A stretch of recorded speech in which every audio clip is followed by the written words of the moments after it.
tírélà ti gba àárín Donald Trump àti Elon Musk. Wọ́n ní kí ni tó wá ń fa ìjà láàrin Donald Trump àti Elon Musk báyìí tó fi di wípé àwọn méjèèjì rí wọ́n bẹ̀rẹ̀ sí ní tahùn síra wọn o. Wọ́n ní kí ni tí ó ṣẹlẹ̀ tíjà bá wáyé o láàrin ẹni tó lówó jùlọ lágbàáyé àti ẹni tó lágbára jùlọ o. Èyí mà ló dífà fún ìjà tó máa ń wáyé o lọ́wọ́lọ́wọ́ yìí láàrin bàbá olówó Elon Musk àti ọ̀rẹ́ rẹ̀ tó tún jẹ́ ààrẹ Amẹ́ríkà ìyẹn Donald Trump. Ìjà tó máa ń wáyé o láàrin àwọn ọ̀rẹ́ méjì yìí ó mà ti di ojúkáyè látàrí bí àwọn méjèèjì bí wọ́n ṣe ń fi ohùn ránṣẹ́ sí ara wọn ìyẹn lórí ayélujára àti níwájú àwọn akọ̀ròyìn. Ìjà náà má bẹ̀rẹ̀ lẹ́yìn tí wọ́n ní Trump mà sọ wípé Elon Musk mọ̀ rí ó mà já òun kulẹ̀ mọ̀ ní nípa àwọn ọ̀rọ̀ kan tó máa ń sọ tako àwọn ìgbésẹ̀ tó jẹ́ pé òun gbé o lórí àbádòfin owó orí àti owó níná o. Nígbà tí yóò fèsì padà ìyẹn Elon Musk ní ó mà sọ pé aláìmoore ẹ̀dá òun ni Donald Trump nítorí yóò mà lulẹ̀ nínú ètò ìdìbò Amẹ́ríkà tó bá jẹ́ pé òun ò bá ṣe àtìlẹ́yìn fún mọ̀nì kò bá lulẹ̀ ní o. Àmọ́sá lẹ́yìn gbàsgbòs tó mà wáyé láàrin àwọn méjèèjì wọ́n ní wọ́n ti ń sọ̀rọ̀ bí ẹni wípé ìjà náà rèé ó mà ti jẹ́ rodò lọ́mú mi wípé gbogbo nǹkan ti padà bọ́ sípò báyìí.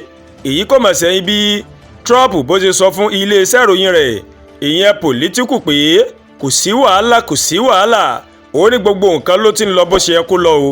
Wọ́n ní ní ti Musk ń tiẹ̀ ó mà sọ fún Bill Ackman tó ń jẹ́ ọ̀kan gbòógì lára àwọn alátìlẹyìn Trump nígbà tí Ackman tó mà sọ fún pé kí wọ́n parí ìjà tó wà láàrin àwọn méjèèjì wípé òótọ́ mà ló sọ pé kò sí irọ́ kankan níbẹ̀. Àsìkò tí àríyànjiyàn náà má bẹ̀rẹ̀ ní ìgbà tí Trump máa ń dúró kí ilé ìgbìmọ̀ asòfin àgbà ilẹ̀ náà kí wọ́n buwọ́ lu àbádòfin tuntun nípa ọ̀rọ̀ owó orí àti owó níná ní Amẹ́ríkà. Lẹ́yìn àkókò díẹ̀ tí Musk mà kúrò nílé iṣẹ́ tó ń bójútó bí ìjọba ṣe ń ṣe dáadáa sí ìyẹn Department of Government Efficiency dógè náà pé wọ́n ló mà fi ẹnu tàbùkù àbádòfin náà. Musk mà sọ lójú òpó X rẹ̀ tó jẹ́ pé Twitter ní tẹ́lẹ̀tẹ́lẹ̀ pé èèwọ̀ ó ní àbádòfin ọ̀hún àti pé ó mà yẹ kí ojúmọ̀ ti gbogbo àwọn tó mà fọwọ́ sí o. Nínú àwíjàre Musk àbádòfin náà ó túbọ̀ mú kí àlékún mà bá iye gbèsè tí ìjọba Amẹ́ríkà tó ti jẹ tẹ́lẹ̀ ni o.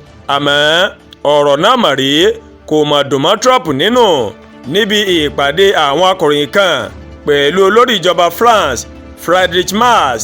Trump mà sọ wípé Musk mà ti já òun kulẹ̀ nítorí ó mọ ohun gbogbo tó yẹ nípa àbádòfin yìí ju gbogbo àwọn tó mà jòkó síbí yìí lọ o. Lójijì ni kò mọ̀ faramọ́ àbádòfin náà mọ́.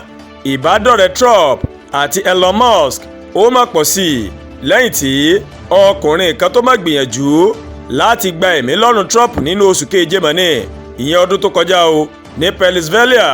Ọkùnrin ọ̀hún ó mà ló mà yìnbọn sí Trump láti òrùlé lẹ́kàn àmọ́ níṣe ni ọta àbá náà mà fẹ́ etí Trump kọjá o dípò kó má gbẹ̀mí rẹ̀ bí afurasí náà bó ṣe lérò.